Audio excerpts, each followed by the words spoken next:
Okay, good evening. We are reading The Hitchhiker's Guide to the Galaxy by Douglas Adams. We are officially past the halfway mark. Yay! So let's jump in.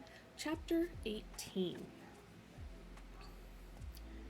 And the next thing that happened after that was that the Heart of Gold continued on its way, perfectly normally, with a rather fetchingly redesigned interior.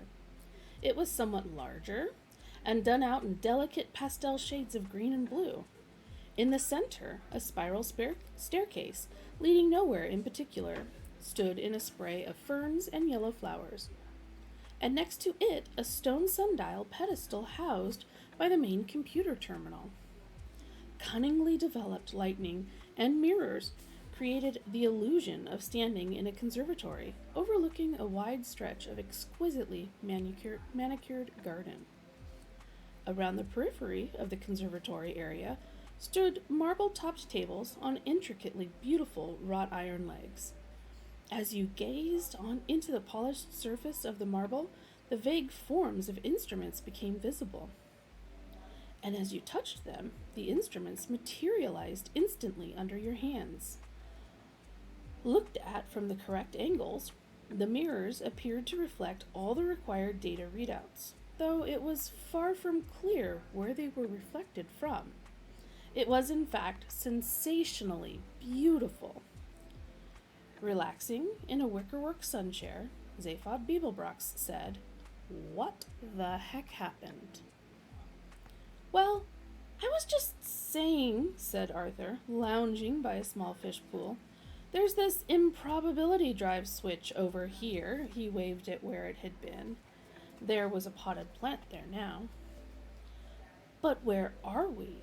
said Ford, who was sitting on the spiral staircase, a nicely chilled pan-galactic gargle blaster in his hand. "Exactly where we were, I think," said Trillian, as all about them the mirrors suddenly showed them an image of the blighted landscape of Magrathea, which still scooted along beneath them. Zaphod leaped out of his seat. "Then what's happened to the missiles?" he said. A new and astounding image appeared in the mirrors. "They would appear," said Ford doubtfully, "to have turned into a bowl of petunias and a very surprised-looking whale." At an improbability factor, cut in Eddie, who hadn't changed a bit, of 8,767,128 to 1 against. Zaphod stared at Arthur. "Did you think of that, Earthman?" he demanded. "Well," said Arthur, "all I did was... That's a very good thinking, you know. Turn on the improbability drive for a second without first activating the proofing screens. Hey, kid, you just saved our lives, you know that?" "Oh," said Arthur. "Well, it was nothing, really." "Was it?" said Zaphod. "Oh, well, forget it then. Okay, computer, take us into land." "But..." "I said forget it." Another thing that got forgotten was the fact that against all probability, a sperm whale had suddenly been called into existence several miles above the surface of an alien planet. And since this is not a naturally tenable position for a whale, this poor, innocent creature had very little time to come to terms with its identity as a whale, before it then had to come to terms with not being a whale anymore. This is a complete record of its thought from the moment it began its life till the moment it ended it. "Ah, what's happening?" it thought. Excuse me. Who am I? Hello?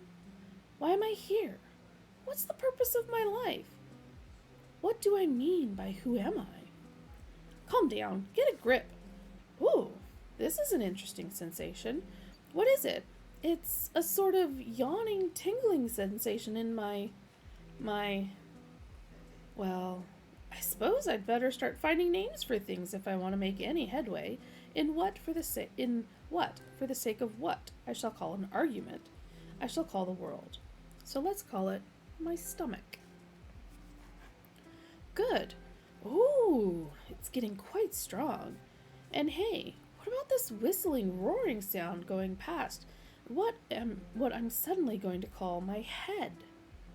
Perhaps I can call that wind. Is that a good name? It'll do, perhaps. I can find a better name for it later, when I've found out what it's for. It must be something very important, because there certainly seems to be a heck of a lot of it. Hey, what's this thing? This, let's call it a tail. Yeah, tail. Hey, I can really thrash it about pretty good, can't I? Wow, wow, that feels great. Doesn't seem to achieve very much, but I'll probably find out what it's for later on. Now, I have built up any coherent picture of things yet? No. Never mind. Hey, this is really exciting. So much to find out about, so much to look forward to. I'm quite dizzy with anticipation. Or is it the wind? There really is a lot of that now, isn't there? And wow, hey, what's this thing suddenly coming towards me very fast? Very, very fast. So big and flat and round. It needs a big, wide-sounding name like ow, ound, round, ground. That's it. That's a good name. Ground. I wonder if it will be friends with me.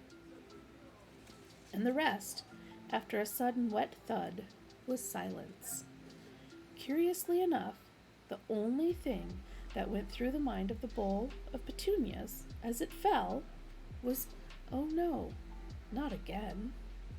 Many people have speculated that if we knew exactly why the bowl of petunias had thought that, we would know a lot more about the nature of the universe than we do now.